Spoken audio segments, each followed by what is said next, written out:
اچھا دیکھیں، میں کوئی ایسی بات نہیں کرتا کہ جو لگے کہ میں غیر ضروری طور پر جماعت اسلامی کو سمجھ رہا ہوں کہ اس وقت وہ بالکل قوم کی امید کا مرکز بن گئی ہے. ہونا چاہیے تھا،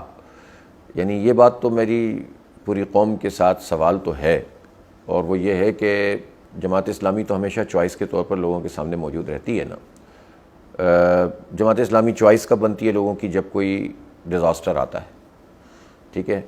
تو جماعت اسلامی لوگوں کی خدمت کرتی ہے اور لوگ اس کو دیکھتے ہیں، لوگ اس کے ساتھ رابطہ کرتے ہیں، ان کے مسئلے حل کرتی ہے، اور یہ نہیں دیکھتی کہ آپ نے ہمیں ووٹ ڈالا تھا نہیں ڈالا تھا، اس لیے کہ وہ ایک الگ چیز ہے اور لوگوں کی خدمت کرنا ایک الگ چیز ہے. اسی طرح کوئی سیلاب آ جائے، کوئی زلزلہ آ جائے، کورونا آیا، تو لوگوں کی چوائس جماعت اسلامی ہوتی ہے. لوگ اپنے پیسے لے کے نکلتے ہیں اور کبھی یہ سوچتے ہیں کہ کوئی پولیٹیکل پارٹی ایسی ہے جس کو ہم پیسے دے دیں تو ہمارے پیسے محفوظ رہیں گے، تو فلاں جگہ پہ ہم خرچ کرنا چاہتے ہیں فلاں، تو ان کے لیے بیسٹ چوائس اگر امنگ پولیٹیکل پارٹیز میں کہوں تو جماعت اسلامی ہوتی ہے، جن کے بارے میں وہ یہ کہہ سکتے ہیں کہ جس مد میں ہم سے کہیں گے اس مد میں خرچ کریں گے، وہ اپنے کسی اور کام میں خرچ نہیں کریں گے. تو یہ چوائس جماعت اسلامی ہوتی ہے. لوگوں کے اگر گھر کے مسئلے ہوں، پریشانیاں ہوں، کسی سے اپنی بچوں کی شادی بیاہ کو ڈسکس کرنا ہو، تو میں سمجھتا ہوں کہ سب سے بڑی، اگر آپ پولیٹیکل پارٹیز کے لحاظ سے دیکھیں تو اگر کوئی اپنے بچی کے رشتے کے حوالے سے اگر اس کے پاس چوائس ہو کہ 5 پولیٹیکل پارٹیاں 6 پولیٹیکل پارٹیاں ہیں، تو کس کے پاس جاؤں تو مجھے ٹھیک مشورہ دے گا، تو وہ جماعت والا ہوگا جس کے پاس وہ جا کے ٹھیک مشورہ دے گا. یہ چوائس ہے نا، ہم ان کے گھروں کے اندر انفلوئنس رکھتے ہیں، ہم ان کی سوچوں پہ انفلوئنس رکھتے ہیں، ہم ان کی چوائس ہیں، ان کے پیسوں کی ہم چوائس ہیں، ان کی تمناؤں کی ہم چوائس ہیں. اسی طرح سے چلیں، میں تو یہاں کراچی میں ہوں نا، میں بات کرتا ہوں، بحریہ ٹاؤن کا مسئلہ جب ہوتا ہے تو لوگوں نے دھکے تو خوب کھائے،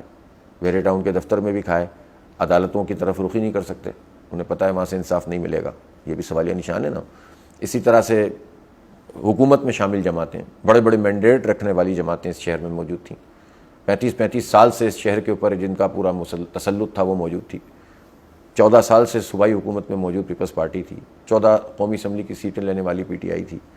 لیکن جماعت اسلامی ہی چوائس بنی نا. لوگ جماعت کے دفتر میں آئے اور جماعت نے ان کے مسئلے کو ٹیک اپ کیا اور الحمدللہ بہت بڑے پیمانے پہ ان کے مسئلے کو ریزالو کیا. شناختی کارڈ کا مسئلہ آیا تو چوائس بنی نا جماعت اسلامی. تو قوم کی امیدوں کا مرکز شناختی کارڈ بنوانے میں جماعت اسلامی ہے، بحریہ ٹاؤن کا مسئلہ حل کرانے میں جماعت اسلامی ہے، پانی پر آواز اٹھانے میں جماعت اسلامی ہے، اور ناانصافی اور ملازمتوں کے حوالے سے جو کچھ ہو رہا ہے اس پر جماعت اسلامی ہے. اب یہ کنیکٹ کرنا قوم کا بھی کام ہے اور جماعت کا بھی کام ہے اور اس کے ورکرز کا بھی کام ہے کہ ہم اپنی جد و جہد سے اس بات کو ثابت کریں کہ اب آپ کی جو الیکٹورل چوائس ہے نا وہ بھی جماعت اسلامی ہونی چاہیے.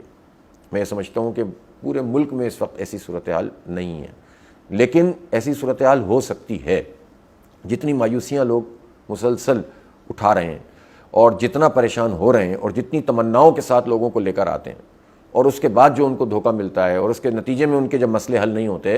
تو اگر کوئی چوائس بن سکتی ہے تو وہ جماعت اسلامی جو پوٹینشیل پارٹی ہے اس وقت، جو آئندہ اگر سال نہیں 2 سال نہیں 3 سال نہیں 4 سال